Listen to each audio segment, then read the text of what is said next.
casa é sua, com Paula Aragão. Oferecimento Refrigerantes Valga, o mais puro e delicioso do Nordeste. E Punet Telecom, internet fibra ótica de qualidade é só aqui. Clínica da doutora Sângela Mello. Atendemos bem para atender sempre você.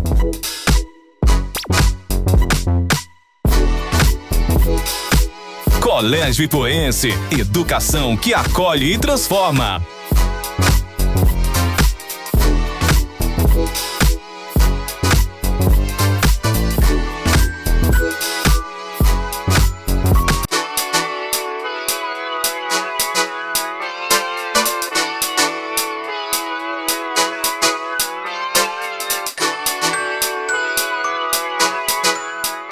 Boa noite, gente. Sejam muito bem-vindos. Já estamos no ar com mais um A Casa é Sua. Olha, política é um assunto que muitos fogem e muitos não querem falar e nem se sentem à vontade de falar. Mas hoje nós vamos nos permitir falar sobre política, refletir sobre política e traçar um pensamento crítico sobre política dentro do nosso programa de hoje com um convidado muito especial. Mas é daqui a pouquinho, porque agora é hora de falar olho no olho com você.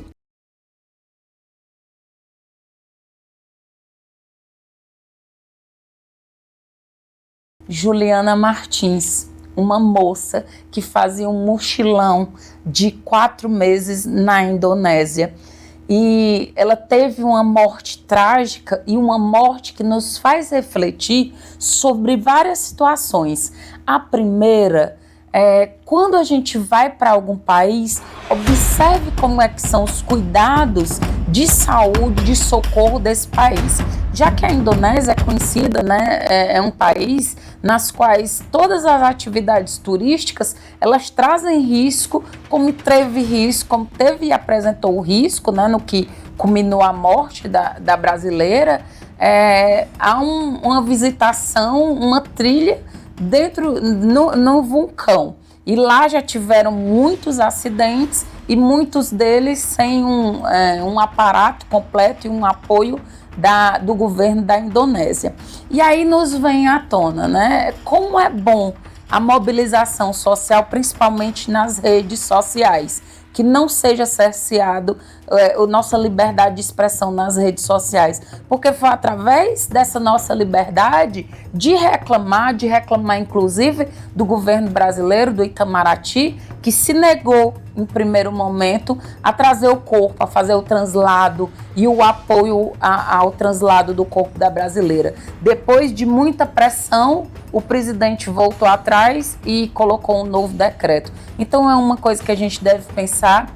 Quem gosta de viajar, faça sempre um seguro saúde para que não precise depender de governo algum, porque o nosso governo, ele provou que quando é uma coisa séria de uma brasileira, cidadã da gente, o governo se exime, mas para quem trabalha com ele, para a primeira-dama, para assessores, para uma comitiva, é dado aí, é gasto o nosso dinheiro público para uma coisa de farra internacional, como é o que está acontecendo. E mais do que isso, né?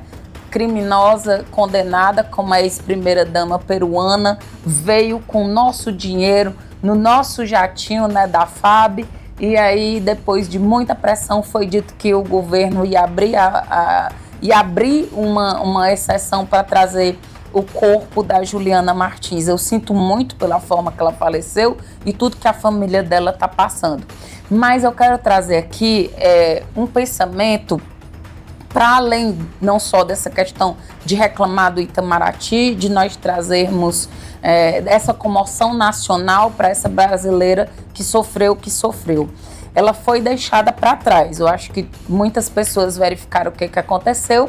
Ela se sentiu cansada e o guia turístico e as pessoas que estavam com ela na viagem a deixaram para trás. Mas foi só 3 minutos. Ela ficou sozinha, cansada, pode ter tido até um certo tipo de desorientação, que parece que as condições climáticas não estavam nada bem e aconteceu o que aconteceu.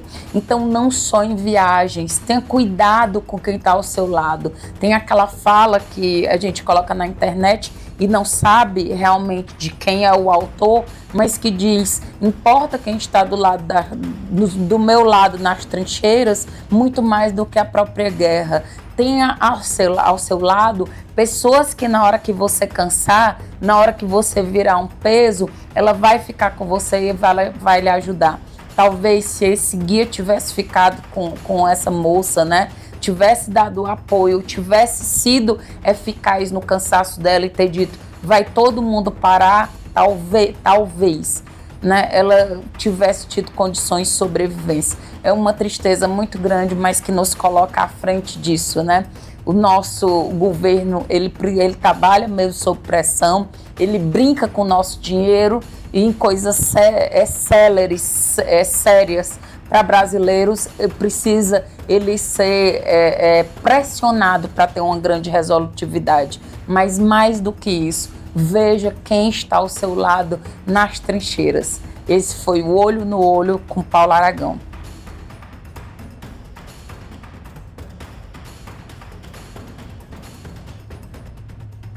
Olá pessoal, boa noite. E hoje aqui, para mais uma vez, né? Sempre os nossos papos de segunda são com pessoas que a gente fica aqui conversando durante uma hora e pouquinho, e é aquele assunto que dá vontade de conversar mais.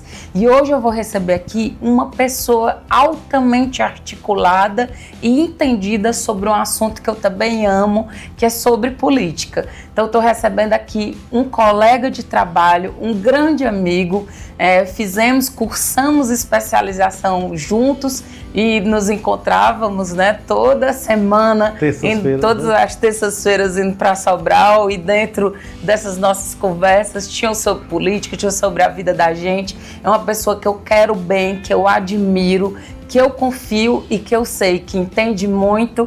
Então hoje eu convido vocês para falar sobre política com o Dr. Azarias Araújo. Querido, que satisfação você aqui, viu? Obrigado, doutora Paula, obrigado, Paulinha, posso chamar assim, né? Pode. Um prazer estar aqui contigo, viu? Um abraço a todos os telespectadores que estarão vendo e ouvindo a nossa fala através deste canal, através da Casa é Sua, a doutora Paula Aragão. Pronto. Aqui a casa é sua, a casa é dos telespectadores, então nós vamos discutir sobre tudo. Azarias, você é muito eloquente, né? Você tem uma retórica muito boa de falar sobre isso, até pela sua profissão, né? Depois a gente vai falar lá de onde, né? Da sua... Você está à frente de uma igreja, então você tem uma retórica muito boa, é muito compreensivo, você fala... E nós conseguimos compreender, mas assim, para você, é fácil falar sobre política? Paulinha, é fácil. Deixa eu só me apresentar para o público, sim, porque pode ser que tenha alguém que não nos conheça. Pronto. O meu nome é Azarias Araújo Silva. Eu sou casado com a enfermeira Ana Paula Alexandre Bier. Sou maravilhosa. Nós temos 3 filhos, 2 moças, que é a Gabriele, de 18, a minha filha Isabela, de 12, e meu filho Abner, de 7 anos. Nós somos enfermeiros de profissão e atuamos no serviço público há mais de 20 anos, já que nós somos formados na Universidade Estadual Vale do Acaraú e na UVA. Nós nos formamos juntos e nos especializamos juntos. Na UES, depois nos especializamos também nessa especialização que você também fez, que foi no Sírio-Libanês. Depois houve outra especialização que a gente fez. E com relação à sua pergunta sobre essa questão de falar sobre política, né? E de entender, né? Não só falar. Tudo na vida da gente, ela tem um início, ela tem um princípio. Eu originalmente, eu não sou filho de povo. Sim. Eu na verdade, nasci na cidade no município do interior de Novo Oriente, que na época o interior que meus pais moravam, residiam, era um interior muito carente, né? Falta de água encanada, falta de energia, não tinha calçamento, a terra era batida, e aí tinha as dificuldades educacionais, a gente só ia até a 4ª série, e então tinha muitas dificuldades, mas lá na época pertencia ao município de Independência. Sim. Então, por exemplo, eu sou natural de Independência, depois o município de Novo Oriente, ele foi emancipado e nosso distrito passou a fazer parte de Novo Oriente, que é um distrito chamado de São Raimundo. Morei no Novo Oriente, depois vim para Crateús, em Crateús eu fiquei até o ensino médio. E lá eu entrei no Grêmio Estudantil. E todo mundo sabe que Grêmio Estudantil ele traz para nós uma visão política. Sim. Ele traz para a gente uma visão política. E essa visão política que o Grêmio nos traz, ele desperta em todos nós um olhar diferenciado. Na minha época, eu não sou tão velho, eu tenho 49 anos. Deus me permitir, agora em agosto eu faço 50, mas ainda digo que estou com 49. E eu, na época, a gente tinha as disciplinas de moral e cívica e OSPB. Sim, disciplinas que nos faziam pensar, disciplinas que nos faziam entender melhor o Brasil daquela época e o que estava por vir. Tudo isso, tendo disciplina de moral e cívica, de OSPB e participando de Grêmio Estudantil, é lógico que é aguçado na gente o desejo de conhecer mais sobre política, o desejo de estar mais militando. É tanto que quando eu fui para cursinho, no cursinho você se foca muito para a questão do pré-universitário e entrar na faculdade. Mas assim que eu entrei na faculdade, a primeira coisa que eu fiz foi entrar no Grêmio, no centro acadêmico. E você não pensou em fazer outra faculdade além sem ser na área da saúde, da enfermagem? Exatamente. Sim, porque assim, eu sempre gostei, por exemplo, de história. Sim. Mas assim, pela facilidade de falar, eu sempre desejei fazer direito, não vou negar. Eu nunca pensei em fazer filosofia, gostava muito de história, mas, por exemplo, por ter feito, por exemplo, teologia. Eu já ia lhe perguntar. Eu sou formado em teologia, sou bacharel em teologia. E também por ter feito uma área da minha vida que depois me serviu muito, ainda hoje serve, que é a parte de contabilidade. Eu não sou bacharel em contabilidade, mas eu sou técnico em contabilidade, que é quando você tem 2 anos de curso técnico. Sim. Então, essas áreas de formação, elas abriram para mim diversos saberes. Você sabe que você, por exemplo, é enfermeira e é terapeuta ocupacional. Então, isso para ti traz saberes diferentes. Você hoje trilha aí o caminho da comunicação. Isso aqui é comunicação, né? Então, isso é maravilhoso. Então, eu, por ter trilhado, ter estudado moral e cívico, SPB, ter feito o Grêmio Estudantil, depois ter entrado para centro acadêmico, depois namorei com a presidente do Diretório Central dos Estudantes da UVA, sempre ligado nessa questão do meio político. Esta veia política sempre esteve muito presente, muito acesa na minha pessoa e trazendo questionamentos diversos, tanto no meio religioso do qual eu fui inserido, como no meio social, como no meio da sociedade, olhando as diferenças sociais, olhando quem governava, analisando quem governava bem, quem não governava, quem pensava só em si, quem pensava em si nos outros, ou quem não pensava nos outros de jeito nenhum, sempre com esse tipo de olhar. Mas que interessante, você namorou com a presidente do centro acadêmico. Eu fui presidente do Centro Acadêmico de Enfermagem e namorei com a diretora do DCE, Diretório Central dos Estudantes da UVA. E esse pessoal é muito pro lado do viés progressista, que hoje você não é, né? Não. Mas à época você sapateou um pouquinho por essa questão do lado progressista? É assim, vamos lá. Tem partes do progressismo que me seduz. Vou te dizer, por exemplo, a distribuição de renda. Quando você olha para o mais carente, quando você olha para o mais necessitado, que você tenta ajudar, isso é algo que me seduz, isso é algo que eu entendo que a política social pode trazer isso para o povo. É tanto que o que me fez entrar no mundo político, partidário, que eu acredito que você deve ser um dos seus desejos de saber, seguramente eu já adianto para você, não foi a questão salarial.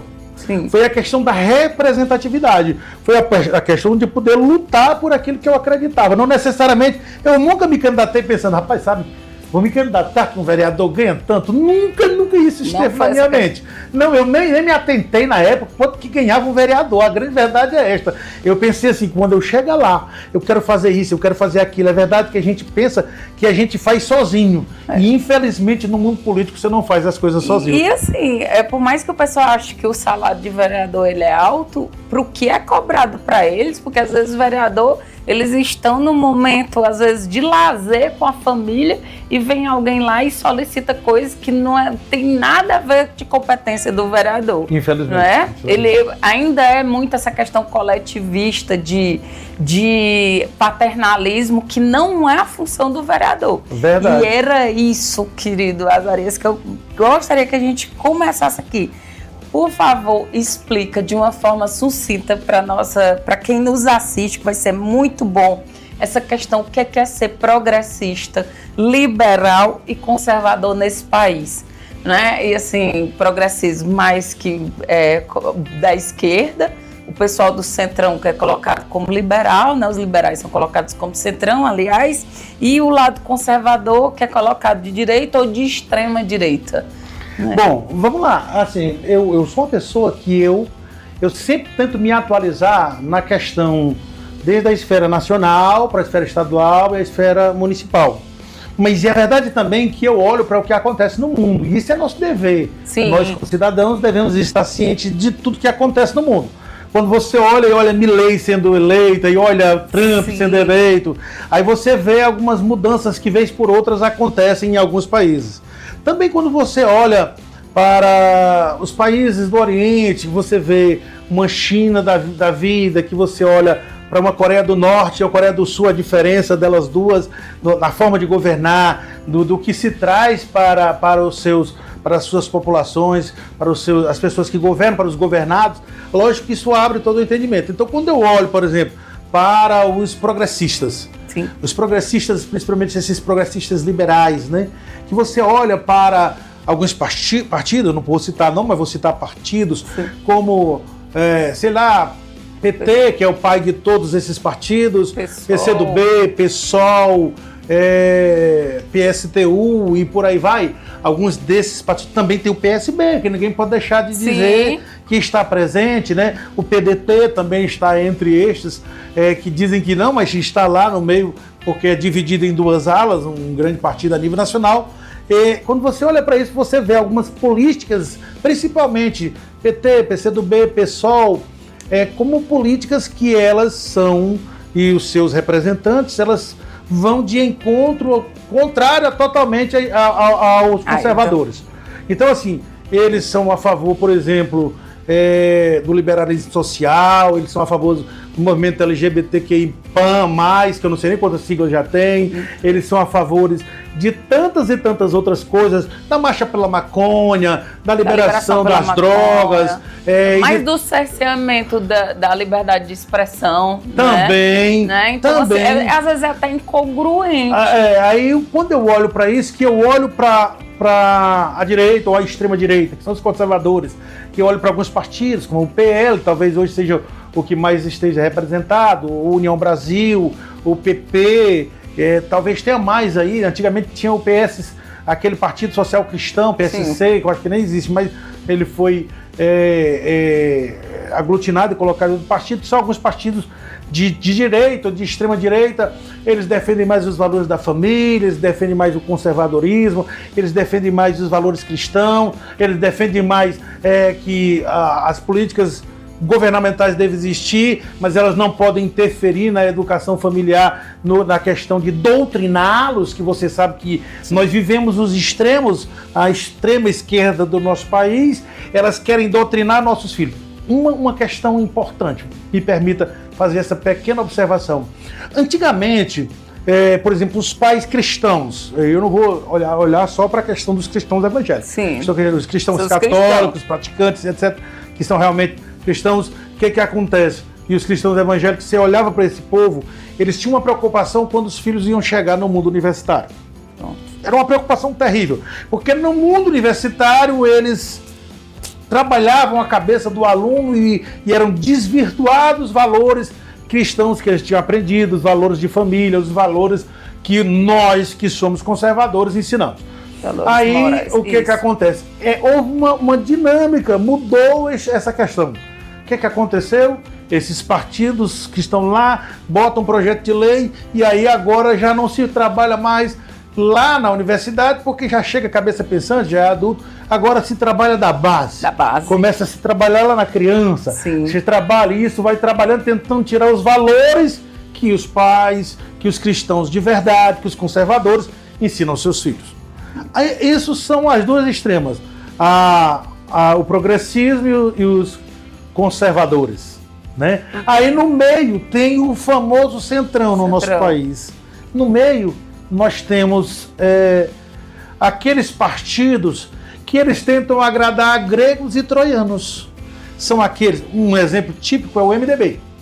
O MDB, quem ganhou, ele tá bem, ele tá bem na fita, ele tá sempre lá, ele tá sempre no meio. Não é só o MDB, tem o PRD, PRB e tem outros partidos mais. Salvo engano, no União Brasil hoje é até classificado quase como um partido de centrão.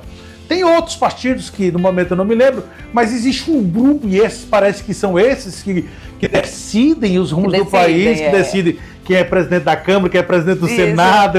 Quando a gente pega ali a direita e a esquerda, eles estão exatamente tentando conquistar o centrão, porque aquele pessoal do centrão são os que decidem. Porque eles são quem promove o equilíbrio. Pronto. Digamos assim, eles são promove o equilíbrio. Eles são a favor da propriedade privada, como eu também sou, eu entendo que a política, por exemplo, o progressismo, ele acha que é melhor ter uma distribuição de renda. Eu também acho, mas eu também sou a favor de que o cidadão que luta por seus bens, com o seu próprio trabalho, com o seu intelecto, força que ele tem. Então o Centrão ele tenta manter esse equilíbrio entre o conservadorismo e o progressismo. Porém, eles estão sempre em cima do muro, porque quem está no poder, seja um progressista, ou um de direita, que nós chamamos de extrema direita ou extrema esquerda, ou eles que estão no meio, quando alguém assume o poder, eles estão lá e são quem estão decidindo os rumos do nosso país. E é interessante nessa questão, por exemplo, você trouxe, né, citou a China, quando a gente vai avaliar a China hoje ela se baseia na liberdade de abertura de empresas. É muito mais fácil do que no nosso país. Ela se baseia muito mais no que existe nos Estados Unidos, né? É um país socialista para comunista, mas é altamente capitalista. O capitalismo dos Estados Unidos. Altamente capitalista. Você sabe que eu gosto de viajar? Quem mais tem poder, na hora que a gente chega naquelas grandes grifes, quem estão lá? A grande maioria chineses, milionários. Não é para você abrir uma empresa na China, para você abrir uma conta nos Estados Unidos, aí em 2 minutos nós ainda estamos aí um pouquinho distante desse pensamento, né? Verdade. De sermos conservadores em algumas situações, mas altamente liberais na questão econômica. Sim, eu entendi. Inclusive, essa semana estava lendo a respeito do presidente da Coreia do Norte, que ele inaugurou um parque temático enorme, com toboáguas, com piscina de todo jeito, e alguém fez um comentário. Apenas que são poucas pessoas que usufruirão desse parque temático que ele está inaugurando. Dizendo que aquilo dali é para quem tem dinheiro, é para quem vai poder usufruir, não é para dar para a massa pobre fazer uso. Então, assim, um socialismo ou um comunismo aproveitando... como é que se diz? Come e arrota caviar. Eu me esqueci qual. Então, tem essa questão do ditado que se diz isso. Então, assim, nós vivemos os extremos, mas no Brasil nós temos uma realidade. E quando nós chegamos na realidade local, aí é que o bicho pega. Você foi no ponto que eu gostaria de lhe perguntar. Você acha que na nossa realidade local, as pessoas, quando elas são votantes e vão para votar, elas entendem que influencia diretamente na política nacional que elas estão decidindo aqui? Porque eu escutei muito mais nas últimas eleições, dizer, não, mas isso aqui não funciona, isso aqui não existe extrema esquerda, não existe extrema direita, eu voto pela pessoa. Existe isso da gente votar pela pessoa, porque a pessoa que eu escolho, vamos dizer, aí a pessoa que eu escolho, ele é do partido tal, ele vai ter que seguir o partido tal. Então, é um cristão votando em quem defende o aborto. Bom, é interessante. É um dos exemplos. É interessante essa questão. Nós tivemos no nosso município líderes, e aí eu não estou falando dos líderes católicos, eu estou falando de líderes que são pastores, Sim. que abraçaram a campanha do PT no nosso município, que são de direita, que combate o aborto, a liberação do uso de drogas, a liberação, a questão que combate a ideologia de gênero, que combate até a questão da mudança de sexo, que hoje em dia você pode dizer, que se zangam, eu posso usar essa expressão, né? Poderia usar outra palavra, mas para ficar mais fácil de quem vai ouvir, se zangam quando ouvem que agora você não coloca mais o sexo da criança, se é masculino ou feminino, que ela pode optar por a questão da mudança de sexo antes de ser adulto, e aí eu vejo eles fazendo grandes discursos a nível local, mas defendem partidos que defendem essa política a nível estadual e a nível nacional. Por sinal, da minha denominação, não no Ipu, mas aqui numa cidade vizinha, no período da campanha, na época em que o Bolsonaro e o Lula estavam em campanha, estou usando uma campanha, porque nós não estamos em campanha, estou usando o nome deles, até porque já foi definida as eleições, o Lula é o presidente. E o pastor da igreja local, na época, numa cidade aqui vizinha, ele estava em oração com a igreja, né, na hora da apuração. E aí ele orava junto com os obreiros dele, e é uma igreja grande, e ele dizia para que Deus dirigisse os rumos do país e tal, com medo do progressismo liberal chegar ao poder e afetasse diretamente a liberdade religiosa, já que nós somos um Estado laico e tal, e por conta das políticas de governo que afrontam diretamente aos princípios judaicos cristãos. Quando sai o resultado, muitos cristãos ainda estavam dentro da igreja, muitos irmãos, lá da nave do templo, né? Aí quando saiu o resultado, dizem os colegas que o povo da igreja dele, uma boa parte dos idosos e de outros meninos, quando o Lula tinha ganho. Quer dizer, ele no altar com algumas pessoas celebrando, pedindo a Deus que conduzisse, e gente lá de baixo, pessoas com menos entendimento, com menos compreensão, comemorando dentro ainda da igreja a eleição do Lula. Então, assim, é muito complicado essa questão toda. Infelizmente, a gente, às vezes, tem um discurso meio hipócrita a nível local. A nível local. Alguém que se diz que é de direita, mas que não tem nada de direita, porque na hora quando os seus interesses são confrontados, ele não pensa duas vezes. É aquela história do comunista, do socialista andando de iPhone e indo passear e tirar foto na Torre Eiffel. Pronto. Eu tenho um grande amigo que ele é doutor. Não acredito que ele não vai ver essa Tomara que professor universitário da UES, tem doutorado, é pastor. Pois é. E aí, há poucos dias, ele estava passeando com a esposa, que é psicóloga, ele tem doutorado, é filósofo, tirando foto do lado da Torre Eiffel, passeando, comendo da melhor comida e tirando foto de iPhone. Aí os meninos são assim, dizem assim, ei, seu esquerdista mentiroso, seu fake, você é um esquerdista fake porque você prega uma coisa, mas está desfrutando do melhor que tem do capitalismo, comendo a melhor comida, usando o melhor celular e passeando onde aqueles que você diz lá na sua faculdade ou nos discursos que faz conosco, que defende, mas você está usufruindo do melhor do capitalismo.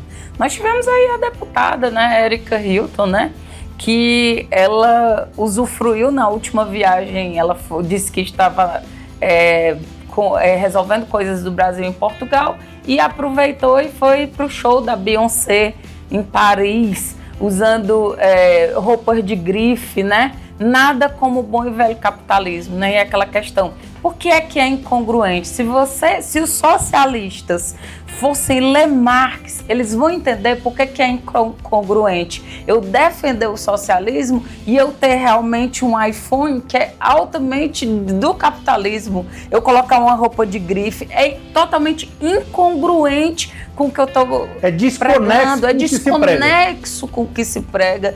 E aí, aquele discurso, depois de vir falar, é exatamente para as pessoas que ignoram, né? Você sabe eu adoro aquela frase, quem não gosta de política, infelizmente vai ser dominado e mandado, pronto, por quem vai te colocar a política dele goela abaixo. O Bertold Brecht, ele fala sobre essa questão, ele tem aquele texto lindo sobre o analfabeto político, né? Então, quando Bertold Brecht disse que sobre essa questão, porque a política, ela interfere em tudo. Então, se você, por exemplo, Azarias, você deixou a política? Não, porque, Paulinha, eu vou dizer algo para você nunca teve mandato, mas o seu pai teve, de saudosa memória. Meu avô teve, teu avô teve, teu pai teve, não sei quantos mandatos seu pai chegou a ter. Meu pai teve... Ele fez 26 anos que ele pegou 2 mandatos de 6 anos. Ele teve 4 ou 5 mandatos. Não sei como é que era na época do teu pai, mas nos nossos dias, aí eu posso falar que eu me aproximei mais de política de mandato, na época dos Rufinos, né? No primeiro governo do Sérgio Rufino para cá. Antes do Sábio também eu já estava mais próximo. E da Corrinha também, porque eu vim trabalhar no nosso município, na época da ex-prefeita Corrinha Torres. Sim. Então já estou aqui há muito tempo. E assim, como funciona essa questão a nível local? Por isso que eu digo que a política ela interfere em tudo. Quando alguém é eleito e ele está no poder, todos eles, você que está aí do outro lado, que não sabe, que às vezes é inocente e não sabe disso, o prefeito ou a prefeita e o líder político, eles se reúnem, conseguem verbas parlamentares e ele chega para a bancada, que é do lado deles, e pergunta: nós temos tanto de calçamento, nós temos tanto de asfalto, nós temos obra X, quais são as ruas que vocês querem que defina o calçamento, que o calçamento vá? Qual é a rua que você deseja que seja asfaltada? É assim que acontece.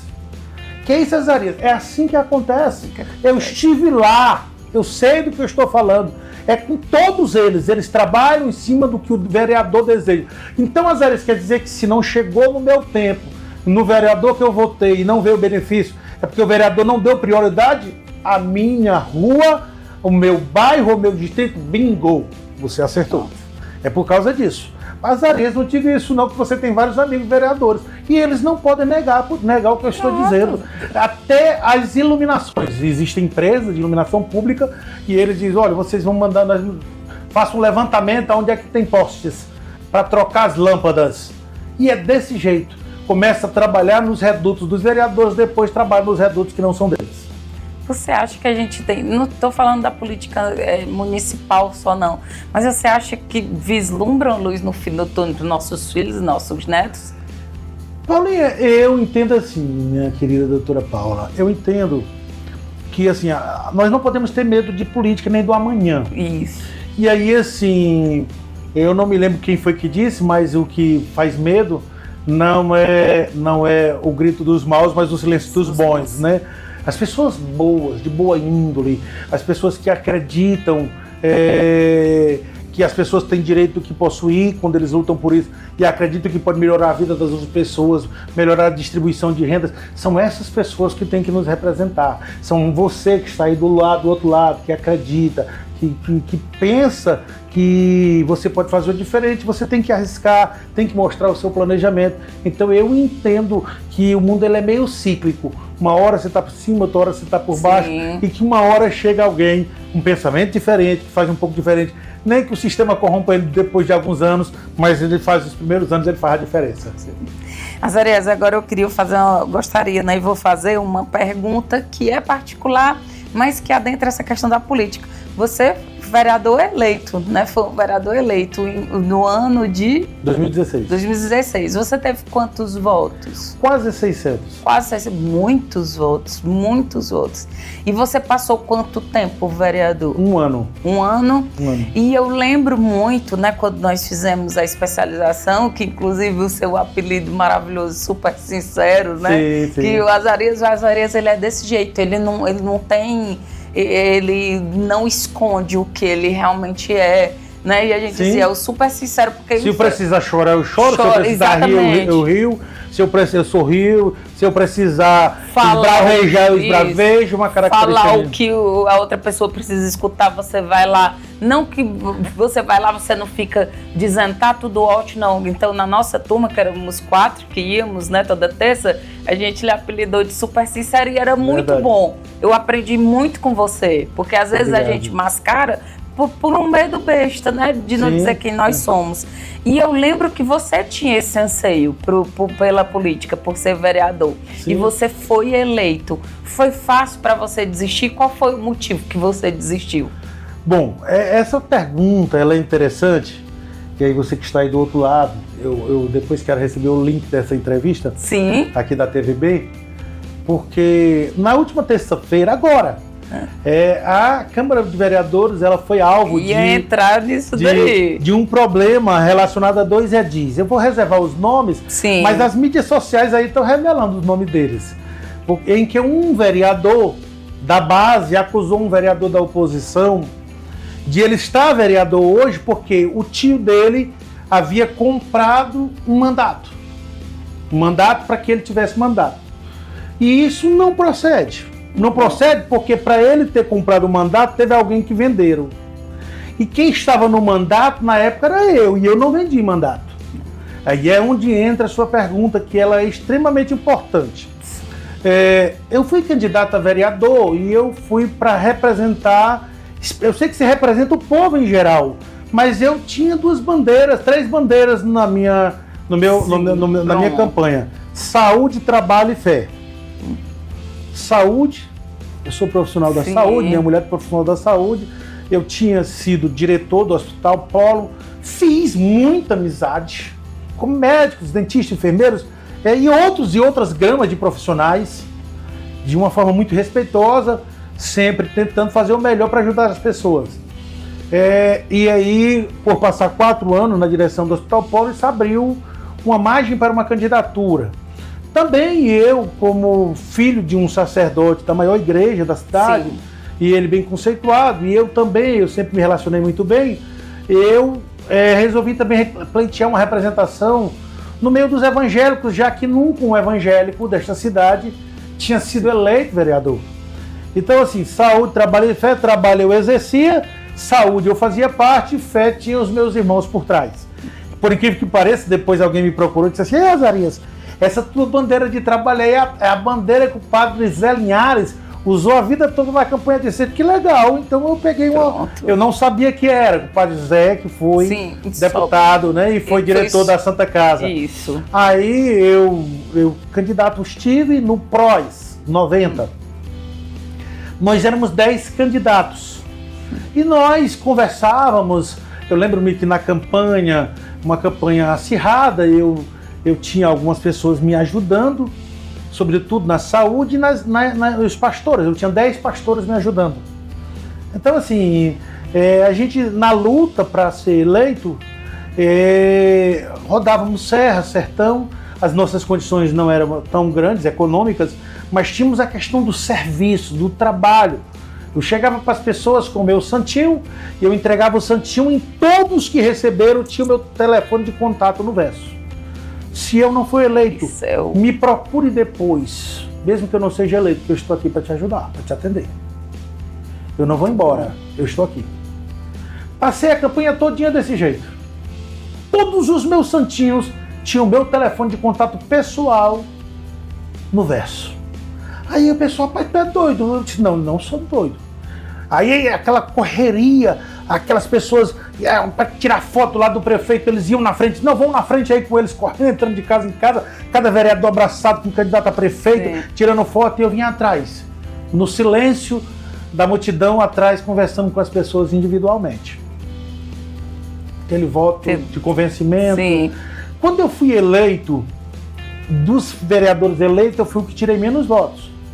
Mas nós subimos para a Serra no dia seguinte para almoçar, e quando nós voltamos, lá foi decidido que o líder do prefeito seria eu, pela facilidade de falar, sim, e pelo conhecimento de gestão. Beleza, nós descemos, passei 1 ano como líder do prefeito e trabalhando no programa Saúde da Família, na época no Engenho dos Belém. Então eu trabalhava como profissional do programa Saúde da Família e como vereador. Terminou num dia fatídico, que foi o dia 16 de dezembro de 2017. Meu pai tinha ido para Fortaleza e lá ele sofreu um princípio de infarto e foi à Santa Casa, isso numa terça-feira. O médico disse: você está com problema cardíaco, procure seu cardiologista. Ele disse que tinha cardiologista que ainda é vivo e atua diretamente, que é o doutor Timbó de Crateús. Papai foi, quando chegou aqui, ele não foi para Crateús, para o cardiologista. Estava numa reforma aqui na igreja, que fica aqui na Avenida Boulevard Sebastião Carlos, e o pedreiro faltou. e ele tinha comprado umas peças para colocar no chão, que não é cerâmica, é outro nome que dá, me esqueci o nome que dá, e ele mesmo foi colocar como servente. Quando ele desceu para almoçar, ele subiu imediatamente após o almoço, estava um sobrinho meu com ele, e ele infartou, eu não estava com ele, eu estava trabalhando, e aí me ligaram, eu corri para o hospital, o Gleidson correu comigo, na época o Gleidson era o secretário, e aí meu pai foi a óbito. Meu pai teve um infarto fulminante, fui eu que tive a dura missão de voltar em casa e dizer para a mamãe, papai partiu. Chorei muito, Sim, porque meu pai não era só meu pai, ele era um amigo meu, um amigo de verdade. Conselheiro, né? Todo dia eu ia na casa dele tomar a benção, e quase todo dia eu estava lá para tomar a benção, tomar um suco e conversar. Todo domingo eu almoçava com ele. Todo domingo eu almoçava com ele. A não ser que eu estivesse fazendo alguma especialização, já que eu tenho 3. Sim. Aí uma partida dele, à noite no velório, tinha alguns pastores, amigos dele, que disseram assim: vocês desejam que o Azarias seja o pastor de vocês? Se desejarem, façam um documento e encaminhem para a convenção dele, que é a CONADEC, Convenção das Assembleias de Deus do Estado do Ceará, que tem um estatuto próprio. E eles disseram: mande, todo mundo assine uma abaixo-assinada, assinada em cartório, e diga que vocês desejam que tem ele. Quando a gente entra em contato, eles dizem: você pode ser, mas você tem que fazer uma renúncia de forma irreparável e irretratável. E você tem pouco tempo para fazer isso. Me deram uma semana. Eu ia perguntar quanto tempo. Uma semana. Aí eu perguntei: rapaz, e por que eu não posso terminar meu mandato? Aí eles usaram isso aqui: estatuto social. Sim. É uma lei. Na nossa igreja tem assessoria jurídica, tem juízes. O juiz de Crato, por exemplo, é pastor da nossa igreja. O juiz de Fortaleza, tem em uma das comarcas de Fortaleza, é juiz da nossa igreja. Juíza do industrial ali, do distrito industrial, é da nossa igreja, e tem vários assessores jurídicos, vários. Então o que acontece? Eles disseram: não pode, não vamos ferir o estatuto. O estatuto diz, no artigo de número 32, que é vedado ao membro da CONADEC, inciso de número 9, é vedado o ministro que se candidatar a cargo da política partidária, seja ela municipal, estadual e federal, é vedado ele permanecer no exercício da função ministerial, ou seja, do exercício sacerdotal como pastor.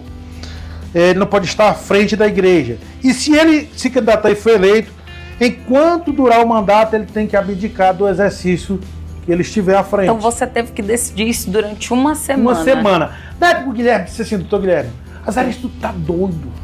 Cara, muita gente aqui que é empresário deseja ser vereador. Não é por conta do salário, é por conta da representatividade que a pessoa tem. A política, ela decide tudo. Eu já disse para você que a política decide tudo. E aí é onde entra o Edil, que foi infeliz, que disse que eu vendi meu mandato.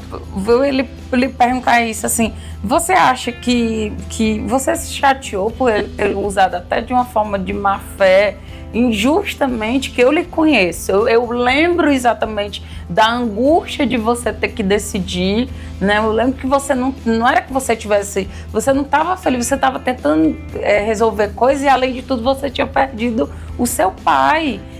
Usar isso anos depois de uma forma eu acho que de 2017 para cá nós estamos com o quê? 17 para cá, 9 anos. 8 anos. 8 anos. Que foi na última sessão, né?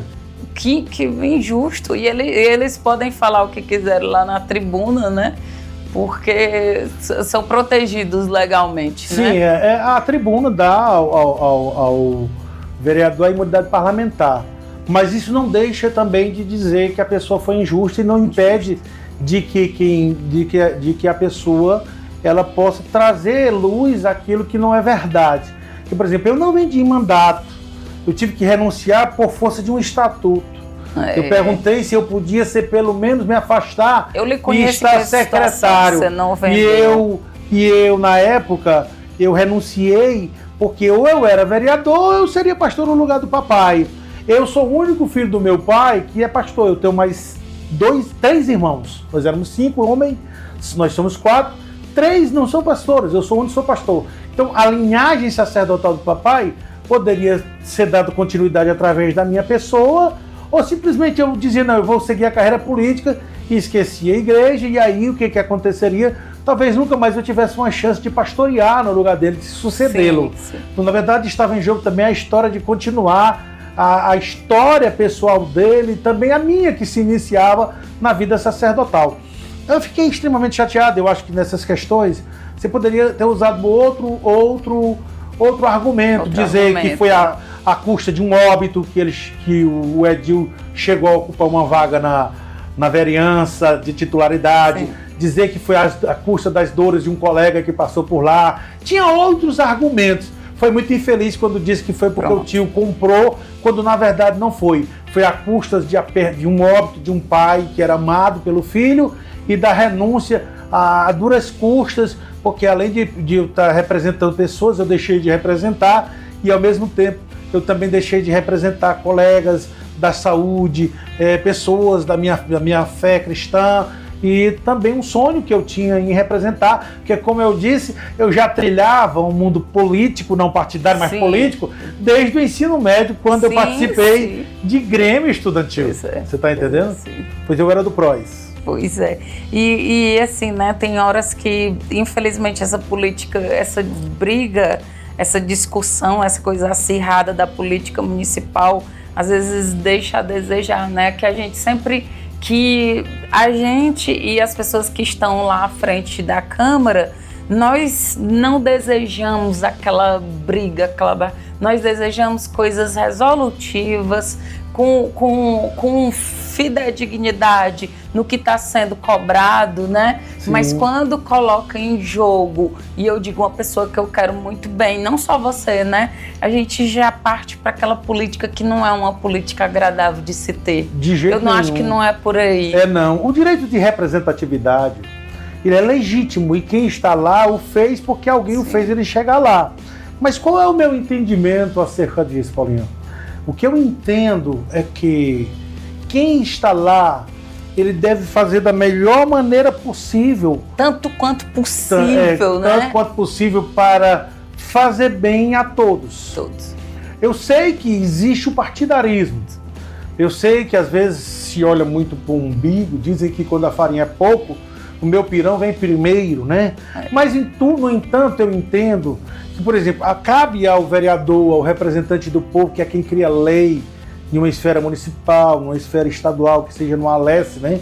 Assembleia Legislativa do Ceará, ou numa Câmara Federal, ele, independente dele ser de situação ou de oposição, aí eu nem falo sobre a questão de ser progressista, ser conservador, ser do centro, mas de ele ser de situação ou de oposição, cabe àquele que foi eleito pelo povo, ele votar naquilo que é bom para o povo, independente de quem está mandando o projeto. Por exemplo, se eu sou um da bancada de oposição, mas o projeto que alguém está mandando, por exemplo, a prefeita está mandando, o governador está mandando, o presidente está mandando, no meu entendimento, nos que me fazem assessoria, leu comigo, me trouxe luz aquele projeto, me tirou minhas dúvidas que porventura eu tinha, que cabe a quem não tem, ele procurar saber de quem sabe mais para poder trazer luz, esclarecimento acerca de qualquer que seja o projeto.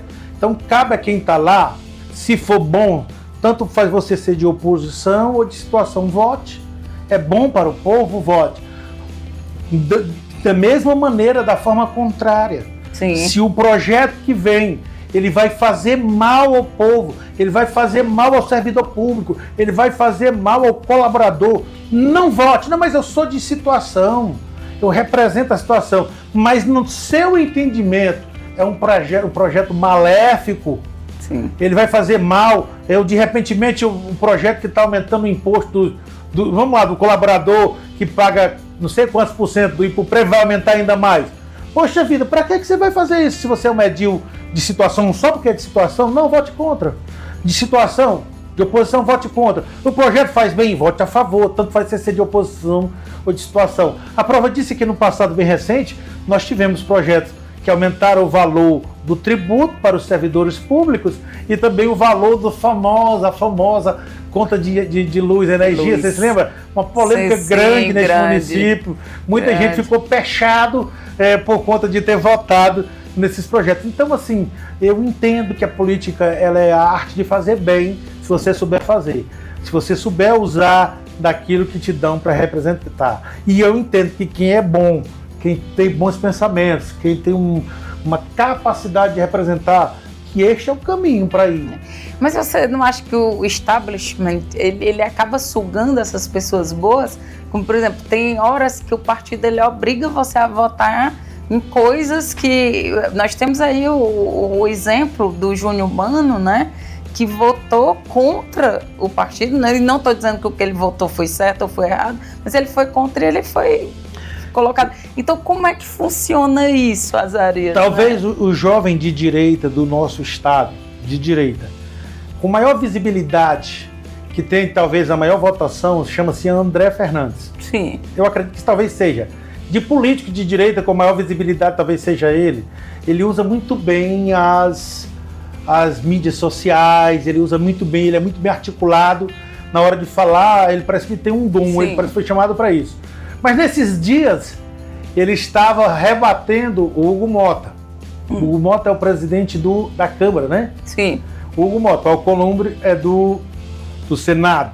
E ele dizia no seu discurso, dizendo o seguinte: olha, Hugo, eu quero dizer para você, Hugo Mota, que eu fui levado, para não dizer que eu sou contra. Eu votei em você. Aí atrás de você estava em quem eu queria votar. Está em pé, aí citou o nome da pessoa. Mas para não dizer que eu não sou a favor do partido, para não dizer que eu não sou pela coletividade, que eu não faço coro junto com o partido que eu faço parte, eu votei em ti. Mas você é uma vergonha do meu voto. Eu me arrependo do voto que eu te dei. Eu estou te respondendo como uma fala do André Fernandes. Infelizmente, às vezes, o sistema te obriga a votar a determinadas coisas que vai até de encontro o seu pensar, os seus valores. Seus valores morais. E você falando aí dessa questão de coletividade, né, de coletivismo, e aí eu lembrei, né, tem aquela Ayn Rand, filósofa, né, famosa, e que ela diz: a menor minoria é o indivíduo. Sim. Então, se nós vamos falar de minorias, né, de pautas, então que a gente respeite, né, o indivíduo, se respeitar o indivíduo.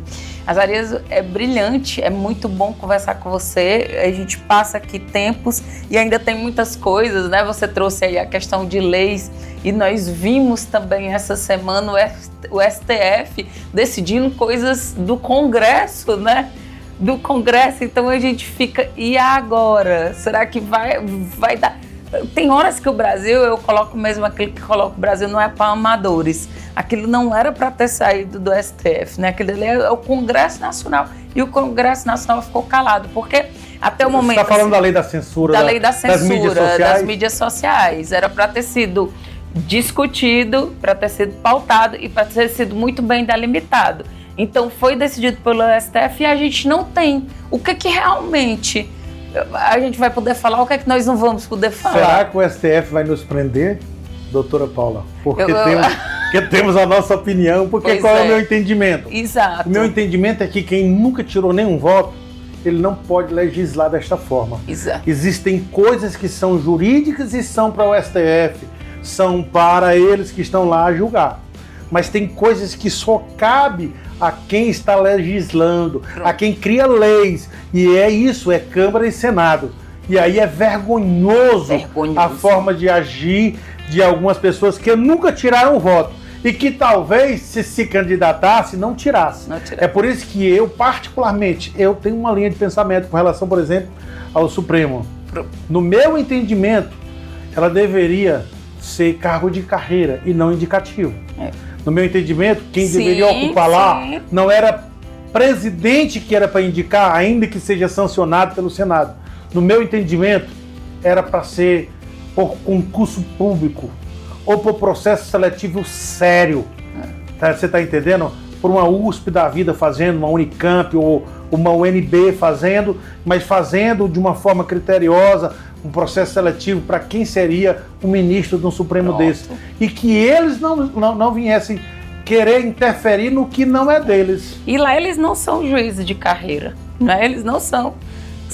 A grande maioria nem conseguiu, tem alguns que nem conseguiram passar no concurso, né? Para serem juízes, exatamente porque eles precisam passar. Existem várias fases para ser juiz, e uma delas é você apresentar, né? Você julgar na frente de outros, né? Se você tem aquele julgamento. Mas assim, sobre as mídias sociais, eles decidiram uma coisa que está muito solta. A gente não sabe, porque quando se cria uma lei e se diz que alguma coisa vai ser crime ou vai ser tirado, tá, mas eu preciso entender o que é crime, até onde eu posso ir, né? E quando a gente coloca liberdade de expressão, a liberdade de expressão é diferente de ação. Sim. Quando eu falo uma besteira, não quer dizer que eu vou fazer aquilo dali. Então, a ação antes era o que era criminosa. Falar besteira não era crime, né? E quem é que decide o que é certo e o que é errado? O meu pai dizia que nós não podemos impedir um pássaro de voar por cima da nossa cabeça. Ele estava falando de pensamento. Sim. Mas nós podemos impedir que o pássaro venha, pouse e faça um ninho. Então, assim, eu posso pensar uma bobagem, não necessariamente eu vou fazer aquela bobagem. Entendeu? Então, papai gostava de dizer esse provérbio. E eu quero dizer para você que eu estava dando uma olhada nas mídias sociais e no jornalismo televisivo, eles dizem que o seguinte, é que as plataformas, elas, ao julgarem o que o STF considera ofensivo, já ia imediatamente para ir tirando, né? Isso. Antes de qualquer ação. Então, assim, eu acredito que eles devam nortear e dizer, colocar tipo uma relação, pelo menos eu entendo que vai ser assim. Eu ainda não vi assim por menores dizendo o que é, tipo, não pode isso, não pode isso, não pode isso, não pode isso. É como quem vai para uma consulta com um médico que está com uma patologia e ele diz, rapaz, você pode isso, pode isso, pode isso, você não pode isso, não pode isso, não pode isso, e está aqui a sua medicação. Mas foi votado ou foi, entre aspas, proibido, sem dizer diretamente até onde nós estamos infringindo a lei, né? Aí, assim, inclusive, nós temos humoristas pagando por conta disso, porque antigamente se fazia piada, por exemplo, com a questão homossexual, a questão negra, a questão do mulheres, gordo, a questão das mulheres, a questão das louras, e parece que agora se proíbe todas essas coisas, né? Então, assim, até onde também a questão do humor, o humor vai poder chegar até onde ele vai. E aí entra várias outras questões. Sim. Eu tenho, inclusive... Na questão do humorista, eu coloquei até aqui no olho, que ele é um idiota. Ele faz piadas que eu jamais iria pagar um show dele. São piadas muito ruins, assim, que não tem graça nenhuma, né? Ele até fez agora, depois de tudo isso, ele ainda vai fazer com a doença da filha do Gilberto Gil. Ah, você está falando do menino, do humorista lá que falou que foi condenado a 8 anos, né? E depois de ser condenado, ele ainda faz besteiras. O que é que eu coloco?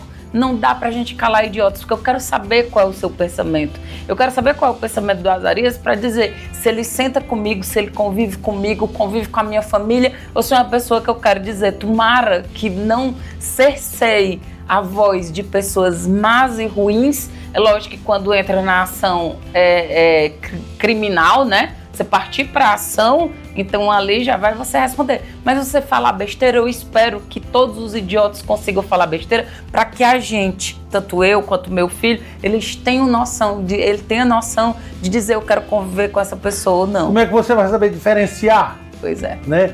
Agora é aquela questão, essa questão da proibição nas mídias sociais, eu não sei como se fiscaliza isso, já que é algo tão aberto, né? É algo tão aberto. Com relação à questão do humorista, eu me esqueci o nome dele, ele na verdade está pagando pela língua porque ele não tem filtro. Não tem filtro. E aí é preciso se ter filtro. E com relação a essa questão, por exemplo,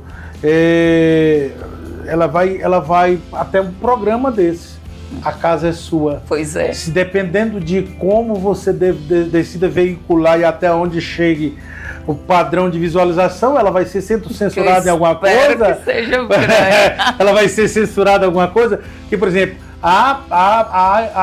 pastores, por exemplo, no meu meio evangélico, que são presos por alguma coisa que ele diz no altar. No Sul isso é mais comum, assim no Nordeste talvez seja menos comum, mas bem que em Sobral um pastor foi preso por uma questão de uma colocação que ele disse no altar, usando a Bíblia, tá? Então assim, nós estamos vivendo tempos difíceis, muito difíceis, que a gente vê, infelizmente, as mídias sociais sendo tentado controlá-las, não sei como vai ser. Desculpa, eu vou citar em algo até que o julgamento do dia 8 de janeiro, 8 de fevereiro, sim. ele também, muita coisa se baseia em cima do que se pensou em fazer. Sem distinguir do quem fez e de quem não fez. Quantas pessoas foram presas? Pois é. Quantas pessoas injustamente? Justamente. Tem gente que merece estar lá. E os que não merecem, porque não foram soltos ainda. E a questão mais difícil da gente, das pessoas, porque as pessoas que são contra, e eu não gosto da direita, não gosto dos conservadores, eles não estão ligando para pessoas que foram presas injustamente, como o cara que só estava lá vendendo água. Não, tem que prender todo mundo e pronto. E se a gente for ficar nessa, de tipo assim, quem decide é porque eu pensei, é crime, vai pra cadeia. Daqui a pouco a gente vai estar dentro da nossa casa novamente, como já tivemos a ditadura, alguém bate lá e diz, você falou isso, sabe-se lá, Larissa, daqui a 10 anos a gente, pelo que a gente comentou aqui, na época da ditadura você estava dando aula, né? Pois é. Estava dando aula, eles invadiam e prendiam, né? Prendia. Você estava em algum lugar, invadia e prendia, não tinha limite. Verdade. Querido, você é uma pessoa maravilhosa para conversar, não existia ninguém melhor para discutir, né, esse assunto sem trazer essa politicagem barata é uma coisa boa falar com você, porque você consegue colocar na questão da eutimia, não do fanatismo para lá do A, para lá do B, mas o que realmente deve ser pensado, deve ser refletido. Como é que vai ficar o futuro, né, dos nossos filhos, e com relação à política é imprescindível. Para finalizar, gostaria de lhe fazer uma pergunta. Você acha que no nosso país tem muitos partidos, deveria ser mais delimitado como em outros locais? Quando você olha para os países de primeiro mundo, e aí eu estou falando de países mais capitalistas, sim, você tem, porque os países comunistas ou socialistas, ditos socialistas, eles fazem geralmente um controle limitado demais de partido, às vezes só tem um partido, né? Dois partidos. Mas no nosso país nós temos uma sopa de letrinha muito grande. E, por exemplo, são pessoas que muitos deles, por exemplo, o Centrão, eles não têm ideologia própria. Eles ficam migrando de uma ideologia para outra, não tem muita ideologia. Mas, assim, o que eu vejo é que os partidos, além de serem muitos, é uma forma de ter poder nas mãos e de também angariar recursos. Sim. Azarinha, que isso não digo. Essa é que é a grande verdade. É uma forma de angariar recursos, de ter poder na mão, porque você tem legenda, você tem tantos vereadores, tantos prefeitos, tantos deputados, tantos senadores, tantos governadores, e aí você tem moeda de troca, sim, com quem governa. Então, assim, eu entendo que deveria ter um limite de partidos. Até aqui é permitido, tantos partidos de direita, tantos de esquerda, tantos de centro, mas que tem assim um limite, entendeu? Para que não confunda tanto o eleitorado que está na ponta. Embora na ponta, bem na ponta mesmo, principalmente na região Nordeste, Norte, as pessoas, infelizmente, voltando de uma fala sua, elas não observam muito a questão nem da ideologia, não, e nem tanto do partido. Eu escutei muito, acho que você também. Eu voto na pessoa, não é? Pessoa. Então, assim, só que o partido, ele traz no seu bojo ideologias, conceitos, que ele vai defender. Não tem conversa. Então, assim, tinha que ter um controle do número de partidos. Alguém se torna dissidente, cria um partido quase com a mesma ideologia, só muda as siglas. Sim, só muda. E aí, isso seria interessante que tivesse um controle, não absoluto de 2, 3 partidos, mas que tivesse um controle para não confundir tanto o eleitorado e também para não ser tão grande a partilha de recursos.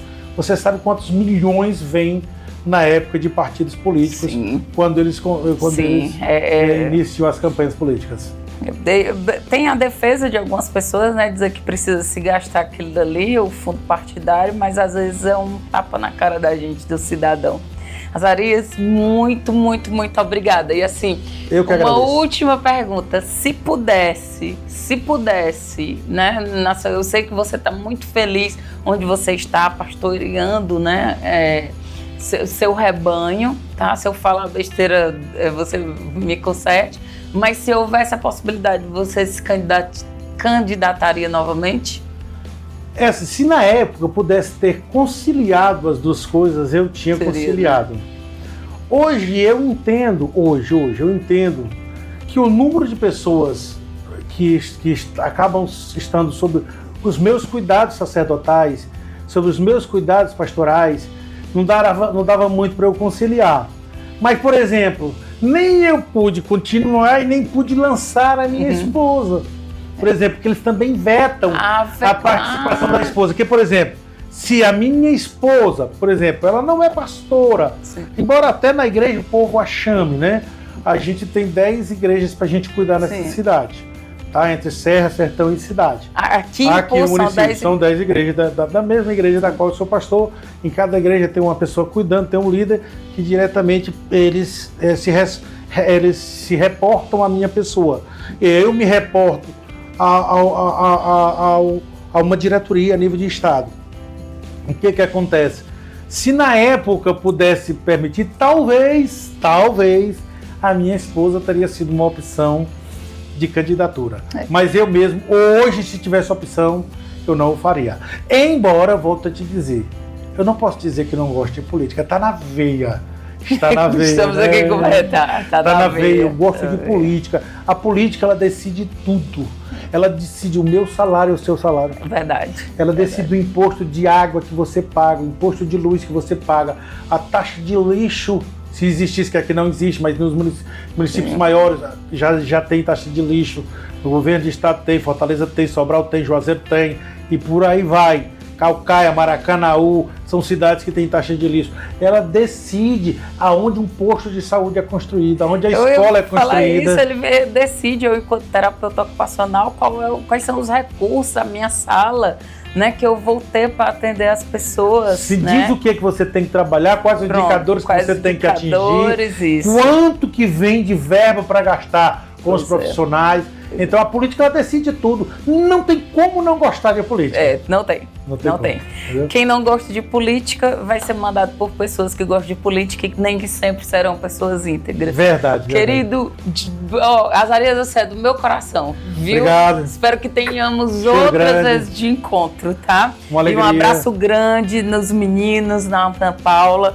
Ana Paula, se tivesse tido a oportunidade, é uma mulher muito virtuosa, muito íntegra, muito pacífica e de muita credibilidade, né, no trabalho aqui, tanto quanto você, viu? Sim. Eu que agradeço ao público, agradeço à TVB, agradeço aqui, a casa é sua. Pronto, doutora foi Paula, uma maravilha. Um cheiro, muito obrigado por tudo. Voltamos depois dos comerciais. O nosso programa vai ficando por aqui, mas claro, prometendo voltar semana que vem. Muito obrigada pela companhia, audiência e confiança de todos vocês. Não esqueçam, aqui a casa é sempre sua. TVB, conteúdo para toda a família, é só aqui. Tchau, gente. Até semana que vem. Aguardo todos vocês.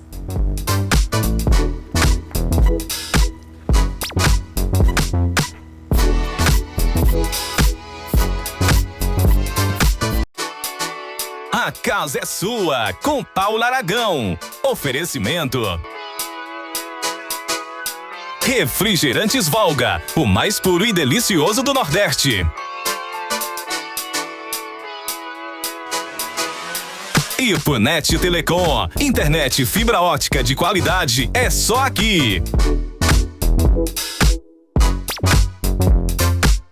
Clínica da doutora Sângela Mello. Atendemos bem para atender sempre você.